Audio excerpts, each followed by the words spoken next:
Hello বন্ধুরা, আসসালামু আলাইকুম। আশা করি আপনারা সকালে অনেক ভালো আছেন, আমিও ভালো আছি। আজকে যে ভিডিওটি নিয়ে আমি কথা বলতে যাচ্ছি, আপনারা হয়তো আমার ভিডিও থাম্বনেল দেখে অনেকেই বুঝে গেছেন। তো বন্ধুরা, চলুন ভিডিওটি শুরু করার আগে আপনাদের কাছে আমার ছোট্ট একটি রিকোয়েস্ট, আপনি যদি আমার চ্যানেলে নতুন হয়ে থাকুন, আমার চ্যানেলটিকে সাবস্ক্রাইব করে পাশে যে বেল আইকনটি আছে সেটি অন করে দিন নতুন নতুন ভিডিও পাওয়ার জন্য। যারা অলরেডি আমার চ্যানেলটিকে সাবস্ক্রাইব করে রেখেছেন তাদেরকে অসংখ্য ধন্যবাদ। তো বন্ধুরা, আজকে আমরা দেখব কিভাবে অনলাইনে বাসের টিকিট কাটবেন। তো অনেকেই বাসের টিকিট কাটতে পারে না, অনেকেই ভয় পায় যে আমি কোথায় থেকে কাটবো আর কোথায় থেকে উঠবো। তো বন্ধুরা, কোনো টেনশন নেই।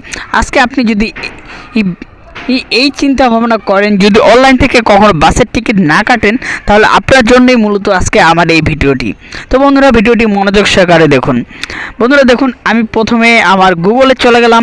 তো গুগলে যাওয়ার পরে এখানে লিখবো বন্ধুরা বাস টিকিট বুকিং অনলাইন। তো বন্ধুরা দেখুন, আমি কপি করে রেখেছিলাম। তো বন্ধুরা এখানে দিয়ে বন্ধুরা আপনাকে সার্চ দিতে হবে।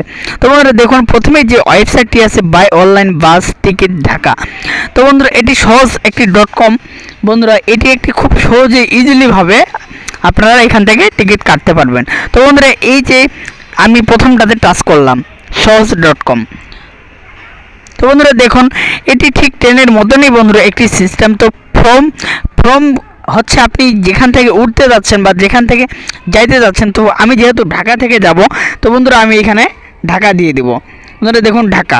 তো কোথায় যাব? আমি দিনাজপুরে যাব। তো আপনারা কোথায় যেখানে যাবেন অবশ্যই আপনাদেরকে সেখানে সিলেক্ট করতে হবে। তো দেখুন আমি দিনাজপুর সিলেক্ট করলাম আপনাদেরকে দেখানোর জন্য। তো বন্ধুরা আমি 30 তারিখে যেতে যাচ্ছি।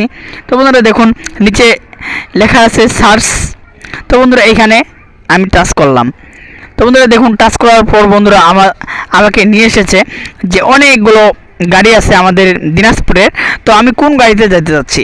তো অ্যাকচুয়ালি আমি যেহেতু নাবিলে চলে যাব। তো বন্ধুরা দেখুন নিচে এখানে লেখা আছে নাবিল পরিবহন। তো বন্ধুরা দেখুন ভিউ সিট। তো বন্ধুরা এখানে অবশ্যই একবার টাচ করবেন। টাচ করার পর বন্ধুরা দেখুন একটি নকশা দেওয়া রয়েছে। তো বন্ধুরা আপনি কোন পাশের সিটগুলো নিতে চাচ্ছেন? তো এগুলো অবশ্যই সবগুলোই খালি রয়েছে, এখনও কেউ বুক করে নাই। তো বন্ধুরা আপনারা চাইলে এইভাবে বুক করতে পারেন। তো বন্ধুরা আমি ড্রাইভারের সাথে নিব। তো আমি 2টা সিট সিলেক্ট করলাম। তো বন্ধুরা দেখুন সিলেক্ট করার পর বন্ধুরা একটু নিচে আসবেন। নিচে আসার পর বন্ধুরা দেখুন এখানে রয়েছে ক্রস ব্রডিং পয়েন্ট। তো আপনি কোথা থেকে কোথায় থেকে উঠতে যাচ্ছেন? ঢাকা গাবতলী থেকে, হেমায়তপুর থেকে, যে আপনি যেখান থেকে উঠতে যাচ্ছেন এইগুলা ঢাকার মধ্যে সব এখানে দেওয়া আছে। তো বন্ধুরা আপনারা সিলেক্ট করে নেবেন। যেহেতু আমি গাবতলী থেকে উঠবো, তো আমি প্রথমটাই গাবতলী দিয়ে দিলাম। তো বন্ধুরা দেখুন নিচে লেখা আছে কন্টিনিউ। তো বন্ধুরা এখানে অবশ্যই আপনাকে টাচ করতে হবে টিকিটটি কাটার জন্য। তো বন্ধুরা আপনারা দেখতেই পাচ্ছেন একটি ইন্টারপেজে নিয়ে এসেছে। তো প্যাসেঞ্জার ডিটেলস দিতে বলতেছে। অবশ্যই আপনাকে আপনার নাম দিতে হবে, তারপর আরেকজনের যে আপনার সাথে যাবে তার নাম দিতে হবে। তো বন্ধুরা মোবাইল নাম্বার দিতে হবে, ইমেল নাম্বার দিতে হবে।